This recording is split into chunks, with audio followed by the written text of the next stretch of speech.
Je ne sais pas combien de temps va durer cette vidéo. Elle pourra durer 5 minutes, 50, 20, je ne sais pas du tout.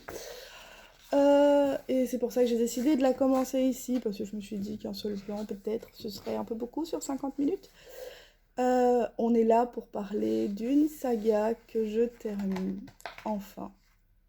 Bon, que je termine et que je reprends, puisque bon, voilà, hein, vous me connaissez, quand j'adore, je recommence, et donc on va parler de roulement de tambour. Mirage. Alors, Mirage, Mirage, Mirage. Que dire sur Mirage? Déjà, je ne vais pas juste vous parler du tome 1, mais je vais vous parler de tous les tomes. Et je vais commencer par vous parler de son auteur.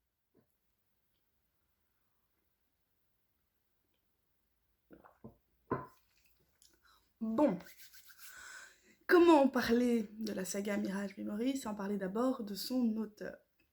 Espée de Croix, de son prénom Sandrine, est une auteure française qui est passionnée de dessin, d'écriture et de biologie à l'adolescence.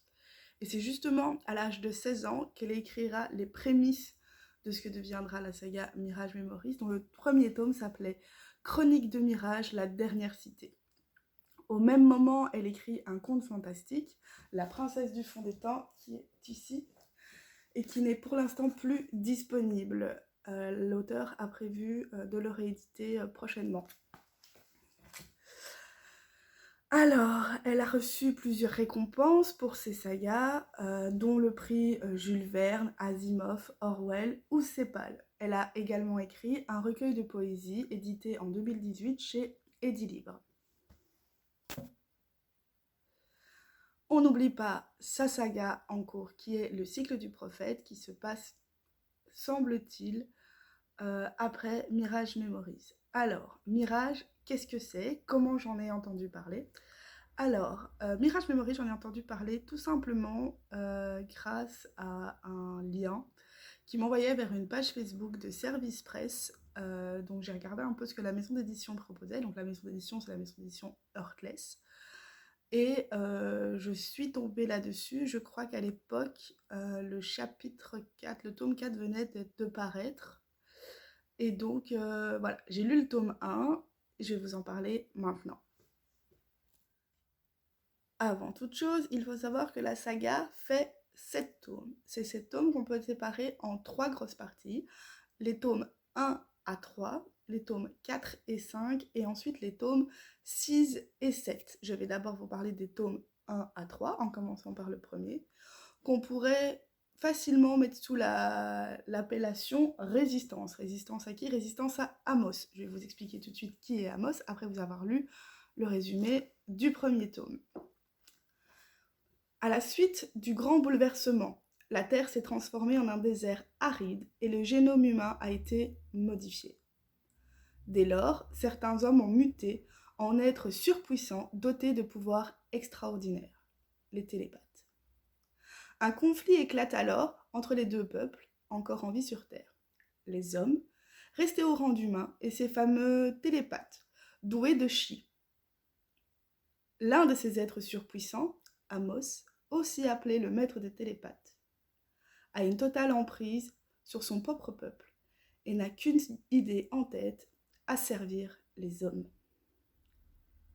Mais que cache réellement sa soif de pouvoir? L'histoire débute en 3697 ou 3697 pour les Français, au beau milieu d'une guerre de clans, tandis qu'Andrew et ses amis, deux télépathes rebelles, tentent de rejoindre la dernière cité des hommes, Mirage. Ils y feront la connaissance de l'énigmatime Darius, le chef de la cité. Ils se prétendent résistants, ils seront ses prisonniers. Andrew et ses amis parviendront-ils à vaincre Amos et à rétablir la paix dans une terre dévastée? Alors, franchement, rien que le résumé, je sais pas vous, moi j'avais envie de le lire. Alors, la première fois que je l'ai lu, je ne l'ai pas lu en format papier, je l'ai lu en format numérique. Et franchement, les pages, elles défilaient. Voilà, j'ai adoré. Donc, pour pouvoir faire cette vidéo, je suis allée voir ce que j'avais écrit de ma chronique du tome 1. Bon, et maintenant, je la trouve un peu pauvre, j'avoue. Alors, déjà, j'avais aimé le style, mais ça, c'est pas vraiment étonnant. J'avais aimé le genre, c'est pas vraiment étonnant. Alors, ce tome 1 est très, très, très, très, très, très, très dystopique. Et il est dans la catégorie dystopie chez Heartless. Mais il faut savoir que plus vous lirez cette saga, plus elle va tirer vers le fantastique. Le fond dystopique sera toujours là, évidemment, puisque c'est la base de l'univers. Mais on va tirer plus vers du fantastique avec des créatures nouvelles, etc. Donc, on a ensuite 3 personnes. Andrew, qui a l'air d'être le leader du groupe, Mark et Dan. Donc ils arrivent aux portes de Mirage après avoir traversé un désert et ils sont faits prisonniers.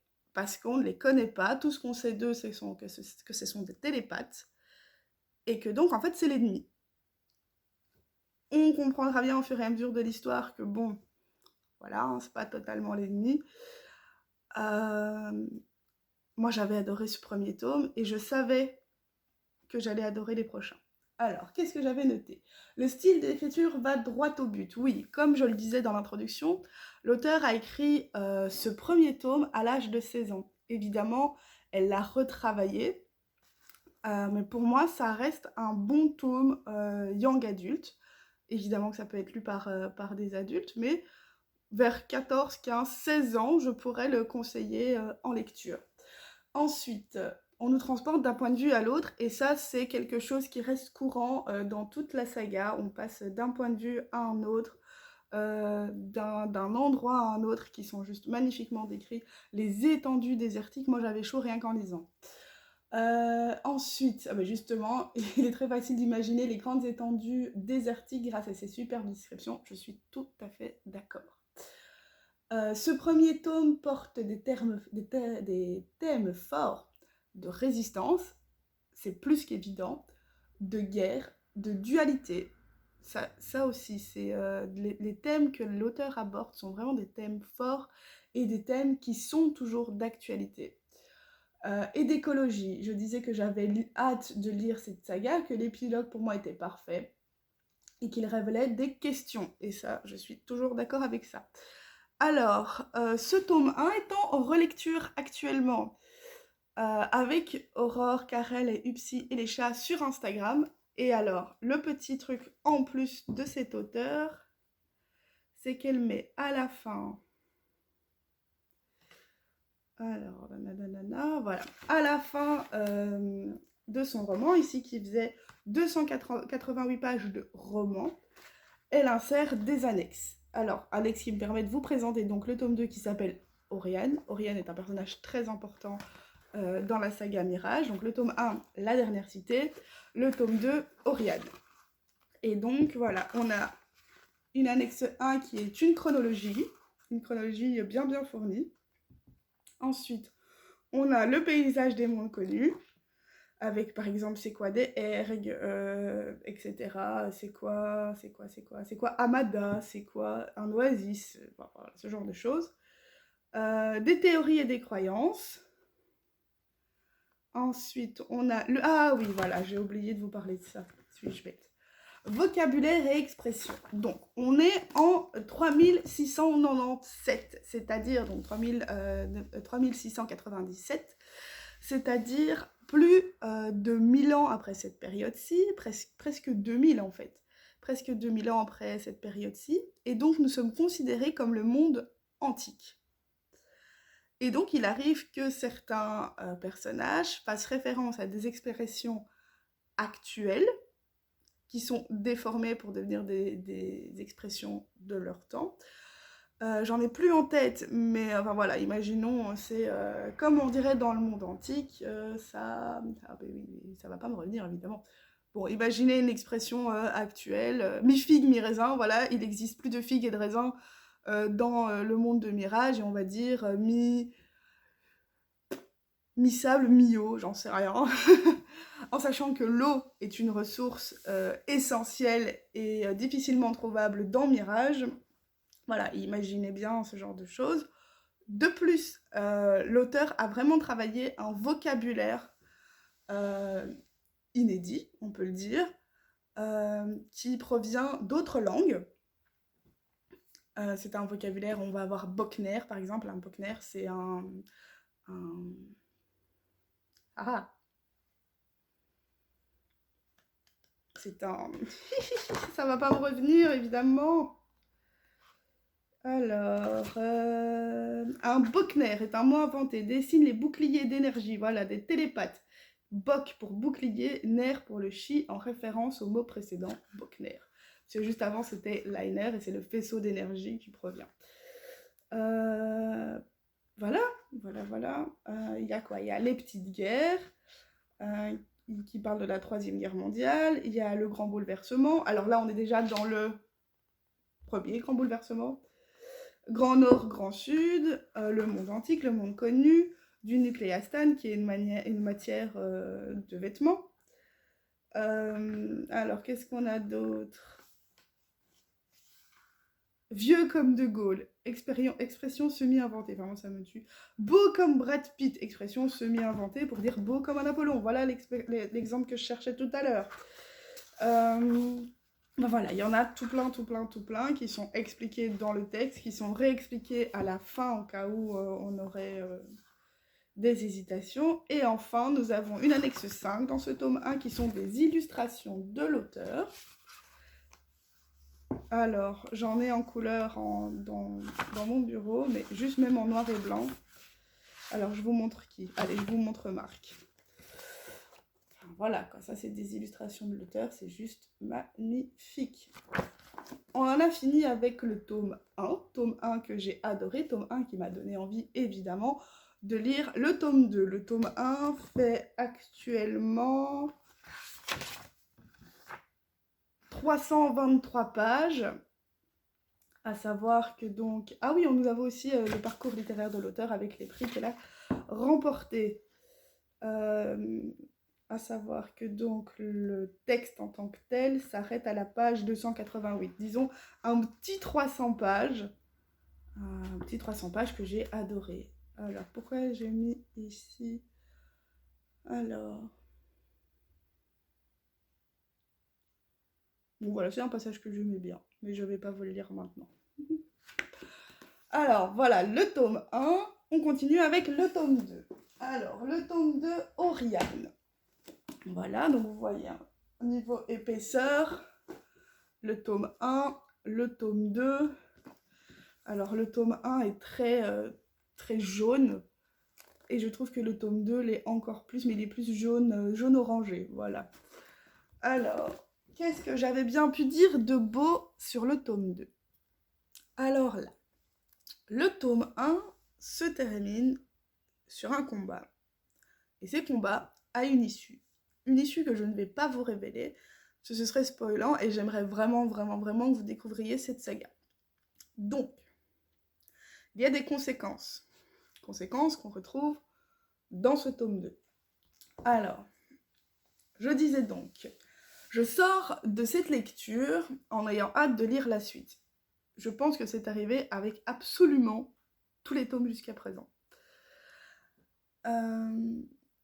C'est un roman pour moi, ce tome 2, qui traite de justice, de comment on se sent après avoir réalisé telle ou telle action, qu'on se sent coupable ou pas, et surtout comment les autres perçoivent ce qu'on a fait. La justice est présente dans ce tome car certains personnages vont devoir être jugés pour des actes passés. Je ne vous dirai pas qui, mais voilà, vous pouvez comprendre. Oui, exactement. Excusez-moi, mais au fur et à mesure, je relis mes notes et ce tome, pour moi, traite aussi de résilience. Prenons quelqu'un qui a fait des mauvaises actions, qui est conscient qu'il a fait des mauvaises actions dans le passé, qui fait tout pour se racheter. Eh bien, il va aller face à la justice résigné. Parce qu'il sait ce qu'il a fait de mal et il y va en connaissance de cause. Voilà. Ce tome traite de ça. Il traite de ça, mais il traite aussi d'amour, d'amitié, de relations entre des personnages qui sont super fortes. qui ne sont pas forcément des relations de famille, mais des relations amicales, mais qui sont presque fraternelles. Je parle entre autres là de Marc et Dan. Marc, qui a été mon coup de cœur dès le tome 1, qu'il est toujours maintenant alors que je suis au tome 7. À l'heure où je tourne cette vidéo, justement, je n'ai pas terminé le tome 7. Je vais vous en parler, évidemment. Et donc vous verrez certainement des plans différents, des coupes de cheveux différentes, des habits différents.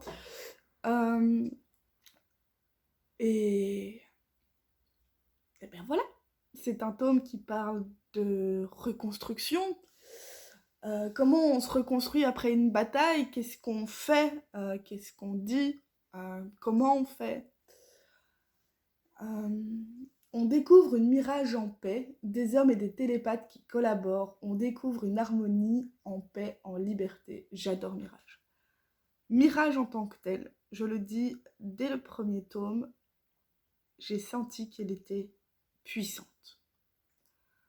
Je sais pas, l'écriture de l'auteur nous permet de nous imprégner du Mirage et de dire « Ok, Mirage, c'est important ». Les thèmes de la reconstruction des personnages et des bâtiments, de la vengeance par la destruction se répondent dans une justesse très palpable. Et je suis tout à fait d'accord. Alors, c'est là qu'apparaissent, ils apparaissent déjà avant, mais c'est là que je nomme pour la première fois les lombriques, qui sont une catégorie de personnages bien à part, qui vivent dans le sable et qui sont formés en colonies. Alors, les lombriques ont une grande importance dans ce tome comme dans le précédent. Leur forme d'intelligence et de hiérarchie donne envie de les étudier de plus près, et je suis totalement d'accord. Et je pense que Aurore sera d'accord avec moi, Team May, n'est-ce pas?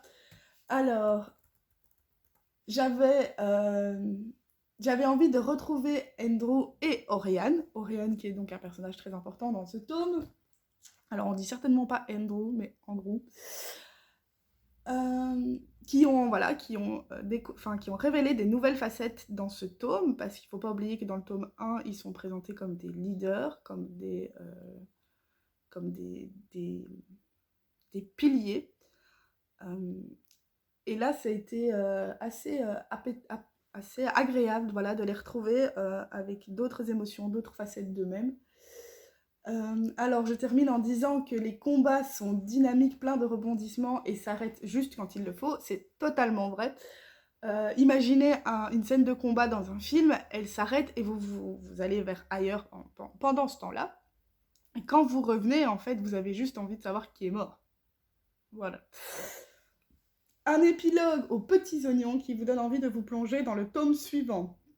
Je mettrai ce tome sous le thème de la paix, de la reconstruction, de la confiance, de la famille et de l'amour. Voilà. Jetez-vous sur cette saga. Je le pense toujours, évidemment. Nous arrivons maintenant au tome 3, mais avant de vous parler du tome 3, je vais vous présenter ce qu'il y a à la fin de ce tome. À savoir... Donc ce tome a reçu le prix Asimov et Cepal en 2023. Donc il est un chouille plus gros, mais franchement c'est pas du tout désagréable. Alors, hop, épilogue. Voilà, l'épilogue se termine à la page 266. Ensuite, nous avons prochainement dans La prophétie de l'ombre, mon tome préféré. Toujours une chronologie.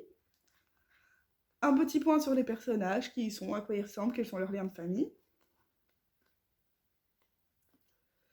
Les noms et les personnages, oui c'est vrai, ils ont des noms parfois un peu longs. Et voilà, Andrew, c'est pas juste Andrew, c'est Andrew Baldwin. Mark, c'est pas juste Mark, c'est Mark Willazor, avec certaines caractéristiques physiques qui me plaisent beaucoup. Mirage et la forteresse, on a toute une symbolique sur Mirage. Par exemple ici, la symbolique. Mirage pour Andrew représente l'espoir dans tous les sens du terme. D'ailleurs, tout au long de l'histoire, on peut se rendre compte qu'elle est l'espoir. Et je suis totalement d'accord. En même temps, comment ne pas l'être, c'est l'auteur qui l'a écrit. Et alors, de nouveau, quelques illustrations. Qui est-ce que je vais vous montrer? Darius. Et une petite illustration de Darius. On passe maintenant au tome 3, mon tome préféré. Alors, le tome 3, La prophétie de l'ombre. Alors déjà, couverture différente, ça c'est indéniable. Et alors, un peu plus long, hein, ça c'est certain. Alors, tome 3, c'est le tome qui finit l'arc Résistance. Je vais vous en parler plus en détail maintenant. Alors, ce tome est le premier que j'ai lu en format papier. Et c'est aussi le premier que j'ai traîné absolument partout. Vous le verrez sur mon compte Instagram, Inoue, YN2OWE. Je l'ai traîné partout. Et je me suis amusée à me prendre en photo avec partout où je le lisais. Le tome 2 finit sur, entre autres, des questions, des révélations, mais également des retrouvailles. Voilà. C'est un beau programme pour commencer un tome 3. Des retrouvailles d'un personnage qu'on ne connaît pas encore. Donc on comprend qui il est à la fin du tome 2. Maintenant, il est temps d'en apprendre plus sur ce personnage. Alors, on a toujours plusieurs points de vue. Humain, télépathe, lombric. J'avais pas d'attache réelle au lombric jusqu'à ce tome, surtout mais. Les lombrics ils défoncent, mais je sais pas trop comment, voilà. Est juste génial. Alors derrière moi il y a Queen et je suis désolée, je ne sais rien faire, c'est un être vivant qui fait un peu ce qu'il veut. Alors, dès le titre c'est La prophétie de l'ombre. La prophétie de l'ombre. Alors qu'est-ce que ça peut bien être la prophétie de l'ombre? Je vais pas vous dire ce que c'est, mais disons que cette prophétie aura pas mal de conséquences sur les 4 tomes à venir. Alors, dès le titre, on utilise une prophétie qui nous tient en haleine tout du long, et c'est totalement vrai. On a des bouts de prophétie, des bouts d'informations qu'il faut essayer en fait de rassembler. Mais voilà, on n'a pas toutes les infos, les personnages les ont. L'auteur, par contre, a ce don de disséminer comme ça des petites infos. Et en fait, en relisant le tome 1, je suis là en mode « Ah ouais, d'accord. » Donc il faut avoir une bonne mémoire avec cet auteur. J'ai essayé de réfléchir avec les héros à la signification de cette prophétie et qui elle concerne. Vous pouvez pas vous y attendre. On commence par un gros récapitulatif des 2 tomes précédents. Et ça, l'auteur le fait à partir du tome 3, systématiquement. Parce qu'il faut savoir que ce sont des tomes qui sont pas compliqués, mais intenses. Il y a beaucoup d'informations d'un tome à l'autre. Et je trouve que c'est très bien vu de la part de l'auteur de résumer les tomes précédents à chaque fois. Les résumés sont pas très longs, ils font aller une demi-page, voire une page complète pour les plus longs, et c'est très important de pouvoir se remettre dans le bain, et donc je les relis systématiquement. Moi ça m'avait fait rire, c'était... donc on recommence donc, à la manière d'un précédemment dans la saga, et je me suis servi aussi de ce précédemment dans la saga pour créer une petite vidéo de 4 secondes où je dis précédemment dans Mirage Memory. Voilà, parce que ça me faisait rire et que en fait cette saga m'inspire beaucoup. Les héros sont de retour de mission et ne sont pas seuls. Les scènes sont intenses et décrites finement selon plusieurs points de vue. La plupart des personnages sont mis face à leur choix, le tout en étant toujours en guerre avec une épée de Damoclès au-dessus de la tête. Et il y a une citation dans ce tome que j'ai adorée. C'est une citation de Marc qui dit constamment « Calme et concentration ». Bonjour Queen, je suis désolée, mais je peux pas la bouger de là. Et voilà, c'était une de mes citations préférées, c'est un de mes personnages préférés, donc voilà, forcément. Alors, on va de rebondissement en rebondissement, d'annonce en annonce et d'événement en événement. On ne s'arrête jamais, et au fur et à mesure des événements, on s'inquiète un coup pour Dan, on est à fond derrière May, on est en colère et on déteste Amos. J'ai mis « Quel monstre !» Oui, c'est un monstre, Mais voilà, je pense qu'il faut lire la saga pour avoir tous les tenants et tous les aboutissants que je ne peux pas vous donner ici en vidéo. Déjà que cette vidéo, ah oui déjà, je suis à presque 25 minutes où je filme, donc ça va faire un beau morceau. Et je remercie tous ceux qui sont encore là à m'écouter parler. D'autres thématiques se croisent et se répondent, la trahison et la vengeance, le destin et la fatalité, la paix et l'espoir. C'est un, c'est un tome pour moi qui est un tome, pas pilier, un tome... si, un tome pilier, mais surtout un tome qui va faire le pont entre la partie résistance et la seconde partie dont je vais vous parler tout de suite après. Il n'y a pas d'happy ending dans ce tome 3, mais il y a rarement des happy endings avec Sandrine. Et toujours des annexes, une chronologie, des dessins, les différents types d'armements ici, une carte, des illustrations, enfin plein de détails pour enrichir la saga. Alors pour résumer ce tome, j'aimerais utiliser une citation qui dit « Andrew a raison, poursuivit Darius, nous avions et nous avons des choses beaucoup plus importantes à faire. » Ouais, marmonna Dan Amos, les lombriques, éviter de mourir. La routine, quoi. Ça, c'est la routine selon Sandrine. Alors, on va passer maintenant au tome 4. Mais pour ce faire, je vais probablement changer d'endroit. Donc, tome 1, 2 et 3, partie résistance, ça, c'est fait. On se retrouve pour parler des tomes 4 et 5, qui font partie de l'axe espoir. Alors, je vais vous les montrer. Les tomes 4 et 5 qui sont des belles briques. Voilà, avec ça, on pourrait tuer quelqu'un, vraiment. Et je crois que le tome 5 et 7 sont les plus épais. Alors, le tome 4 se nomme Les Survivants. Alors, il ne se passe pas tout de suite après le tome 3. Il se passe 15 ans après, et donc le deuxième grand bouleversement a eu lieu inévitablement. Alors, certains personnages ont grandi, certains ont vieilli, d'autres sont morts. Et c'est en fait les personnages sont en mode survie.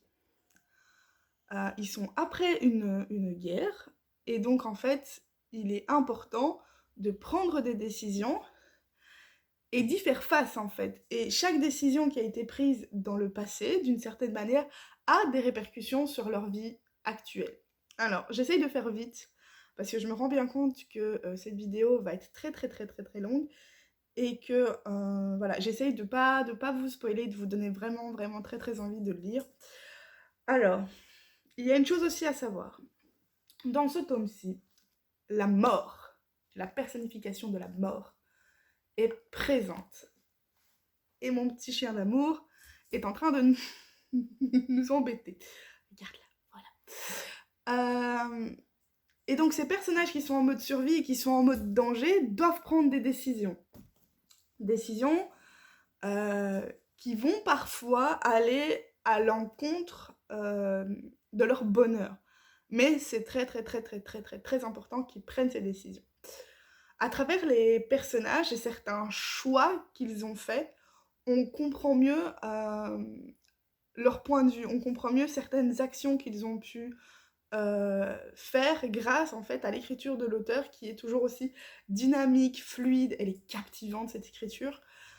Et je trouve qu'avec ce tome 4, il y a vraiment une amélioration, le style était déjà très bon, mais une amélioration du style de l'auteur. C'est un tome qui est intense, en événement qui est beaucoup plus sombre. Pardon, excusez-moi, c'est voilà, mon petit bébé d'amour qui a fait quelque chose que j'ai trouvé mignon. Il y a continuellement, c'est ça, une balance, un équilibre à trouver entre le bien et le mal, entre l'ombre, on se rappelle, le tome 3, la prophétie de l'ombre, et la lumière, entre des scènes qui sont drôles, mais alors drôles vraiment à se tenir le ventre, et des scènes qui sont dramatique. Dramatique au sens où j'ai dû arrêter ma lecture parce que ça me bouleversait. On rencontre aussi des personnages qui sont loyaux, qui sont profondément humains. Et à contrario, il y a des personnages qui sont profondément cruels, sans aucune part d'humanité. Et j'ai trouvé que c'était très très très bien joué de la part de l'auteur de faire vivre cette dualité. Ce tome, qui donc à la base, ces tomes devaient être à la base être un seul tome. Ça, c'est Narnia version intégrale, d'accord? Donc, ce tome, Les Survivants, c'est un tome, de nouveau, rebondissement, révélation, choix, mais espoir. C'est un tome qui regorge d'espoir. Les personnages doivent absolument survivre. Alors, je disais donc que c'est un tome où les personnages doivent survivre. C'est un tome qui regorge d'espoir, mais aussi de résilience. En fait, ces deux tomes-là sont des tomes qui sont axés sur la résilience et l'espoir. La résilience face à la mort qui est présente, la mort qui est une épée de Damoclès au-dessus de leur tête et qui joue avec leur vie, en fait, d'une certaine manière. Et enfin, voilà, j'adore cette saga et je sais pas comment dire ça autrement, en fait. Alors, le tome 4 se termine, le tome 5 commence, le tome 5 est juste énorme, il fait 587 pages. J'ai envie de dire, pour Sandrine, maintenant on est habitué, hein, c'est 587 pages. Alors, ce tome commence par des retrouvailles entre Marc et Gwyliane. Gwyliane est un personnage que vous allez découvrir au fur et à mesure de la saga. Marc, je vous en parle directement, et je vous en parle sans trop... parce qu'il est là dès le début, et Gwyliane pas vraiment. Et on commence en fait ce tome par de la joie, en fait, la joie des retrouvailles. Et en fait, c'est hyper agréable de se dire, ok, ça commence bien. Et après, quand on connaît l'auteur, on se fait, ah, d'accord, ça commence bien, qu'est-ce qui va leur arriver? Voilà, moi, j'ai eu peur pour certains personnages, dont un en particulier. Et voilà, hein, c'est vraiment quelque chose de... C'est un tome intense, en fait. Enfin, quand vous voyez la taille du bazar, c'est compliqué de continuer d'en parler. Mais voilà, on va faire ce qu'il faut. Donc, on retrouve nos héros. Ça, c'est certain. Pas tous, certains ne sont plus là, malheureusement. On en découvre de nouveaux. Et ces personnages se baladent dans un univers profondément riche. Riche en héros, riche en lieux, riche en peuples. Parce que oui, d'autres peuples vont arriver. Donc, pour l'instant, on en a 3. On a les humains, les télépathes et les lombriques, qui vivent dans le monde connu. Est-ce qu'il existe autre chose? C'est certain. Qu'est-ce que c'est? Je ne vous le dirai pas et je vous laisse le découvrir. De l'action, ça, voilà, de l'action, des moments d'une intensité. Voilà, ça vous tient, et les pages, elles tournent. Hein. C'est des pages turner, voilà. Du danger et de la tension permanente. Toujours écrit avec autant de dynamisme. Et en fait, je me rends compte que c'est à partir de ce tome que j'ai commencé à galérer à écrire mes chroniques et que je commence à bien galérer à vous parler de cette saga. Alors, j'espère déjà vous avoir convaincu de le dire après vous avoir parlé du tome 1. Je trouve aussi qu'on commence... Enfin, on commence... Non, oui et non, mais voilà. La saga est de moins en moins dystopique pour être de plus en plus fantastique. Évidemment, la base de l'univers qui est donc dystopique est toujours là. Ils sont pas d'un coup apparus dans le monde des bisounours. Mais voilà. Tome 5, je suis désolée, hein, je commence vraiment à bégayer. Ça commence à devenir compliqué pour moi. J'attaque le tome 6 et le tome 7 et on se retrouve tout de suite après. Alors, donc voilà dans le dernier endroit dans lequel je vais filmer concernant la saga Mirage Memory. Alors je vais vous parler du tome 6 et du dernier tome, le tome 7. Voilà, les deux derniers. En fait, je vous filme ça à chaud parce qu'en fait, je viens de terminer le tome 7. Et voilà, je suis encore un peu bouleversée, mais bon, voilà. Allez, on commence par le tome 6. Le tome 6 qui s'appelle Sur les traces du passé. Ça annonce la couleur, hein, n'est-ce pas? Alors, le tome 6. Il commence, le tome 6, par une note d'espoir. L'espoir avec un grand E majuscule. L'espoir en une personne innocente. L'espoir en une nouvelle vie, en une vie meilleure. Et on se dit, chouette, chouette, chouette, chouette. Des retrouvailles, chouette, chouette, chouette. Et après, non, cette odeur sadique qu'on adore toutes va se faire rencontrer deux personnages qui sont mortellement charismatiques, hein, et le mot important est mortel, n'est-ce pas, et pas charismatique, même si les personnages de Sandrine sont tout en charisme. C'est un tome que j'ai beaucoup aimé. Est-ce qu'il pourrait décrocher la palme du tome préféré? Non, le tome préféré reste le tome 3. Mais je pense qu'il est juste derrière. Voilà. Il y a un événement qui se passe dans ce tome qui permet à Marc et la compagnie, hein, Dan et d'autres personnages, Oriane, de faire surgir leur passé. Et voilà, ils vont rejoindre un nouvel endroit, et découvrir de nouvelles personnes. Je suis désolée, hein, sur la fin c'est vraiment très très très compliqué de rien vous spoiler. Qu'est-ce que je pourrais vous dire d'autre sur ce tome? C'est un tome que j'ai aimé, ça c'est certain. C'est un tome que j'ai savouré un tout petit peu plus que les autres, parce que ça sentait la fin. Ça sentait la fin et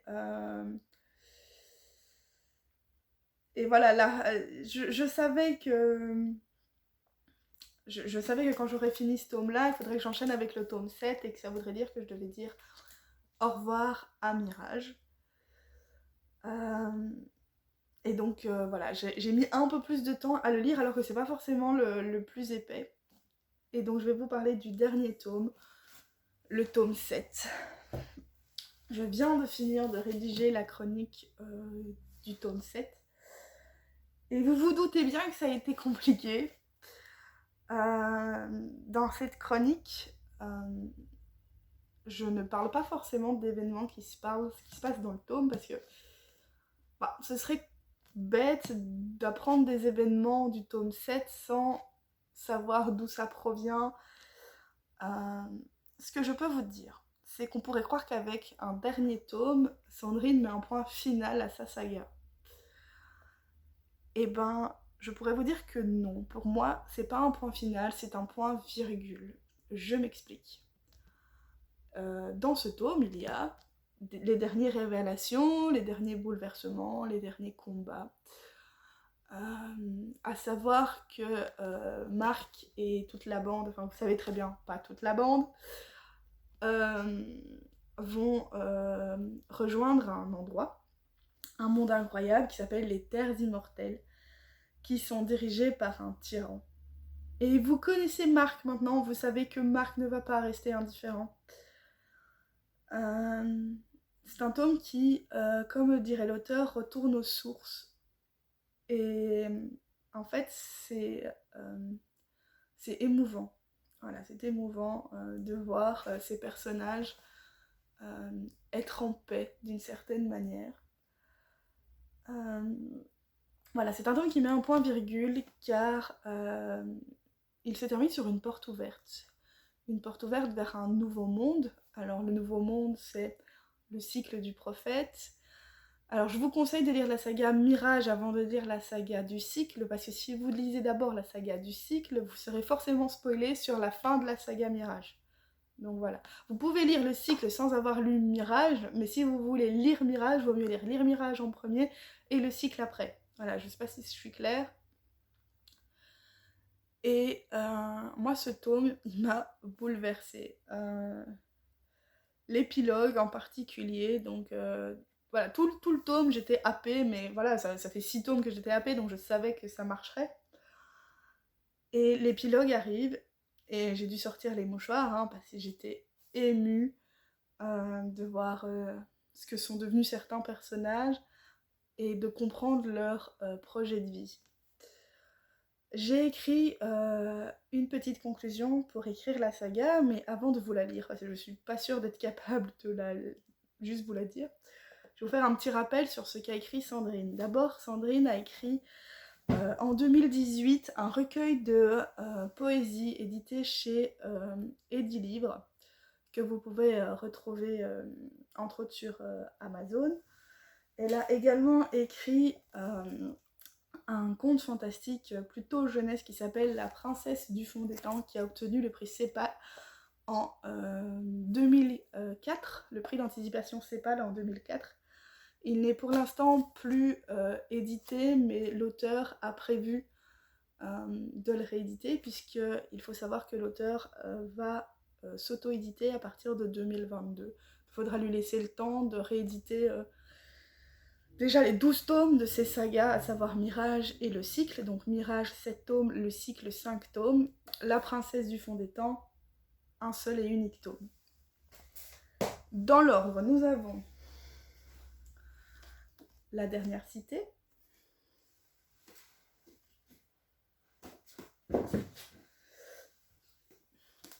ensuite le tome 2, Oriane,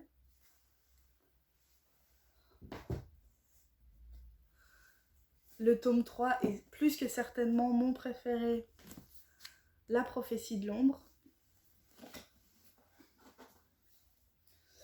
Ensuite nous avons le tome 4, Les survivants, et c'est à partir de là que les chroniques sont de plus en plus compliquées à être écrites. Le tome 4, Les survivants. Le tome 5, Métis, une belle brique. Ensuite nous avons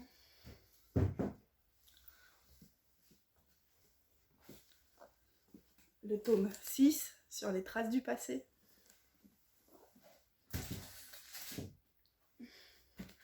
Et le tome 7, Le sang de l'honneur, avec un magnifique phénix ici. Phénix qui est très fantastique, et je vous le disais tout au long de la vidéo, cette saga qui est d'abord dystopique et plus fantastique sur la fin, donc fantastique avec un fond dystopique. Donc, nous, pour rappel, les trois premiers tomes sont sous la partie résistance, rébellion contre Amos. Les tomes 4 et 5 sont des tomes de résilience, et les tomes 6 et 7 sont des tomes d'espoir. Alors, je ne sais pas si Sandrine regardera la vidéo jusque-là, mais sache que ça a été un plaisir de lire cette saga, et que ce sera un plaisir de lire le cycle, et que c'est un plaisir de discuter avec toi. La conclusion est la suivante. Vous l'aurez compris, j'ai adoré cette saga, portée pendant presque 30 ans par cet auteur qui est le génie de la plume, des personnages forts, avec un vrai background, des lieux vertigineux et majestueux, des relations que l'on veut voir s'épanouir, un monde dans lequel je vais adorer me replonger. Voilà, c'est sur ces mots que se termine la vidéo. J'espère qu'elle vous aura plu. Si vous voulez que je vous parle d'autres sagas que j'ai aimées, ce sera un réel plaisir. Je ne sais pas si elle sera aussi longue, si les prochaines vidéos seront aussi longues. Des vidéos arrivent, des interviews, des vidéos inédites. J'ai hâte de me replonger dans cet univers et dans l'univers de Sandrine. Je vous souhaite des belles lectures. Salut!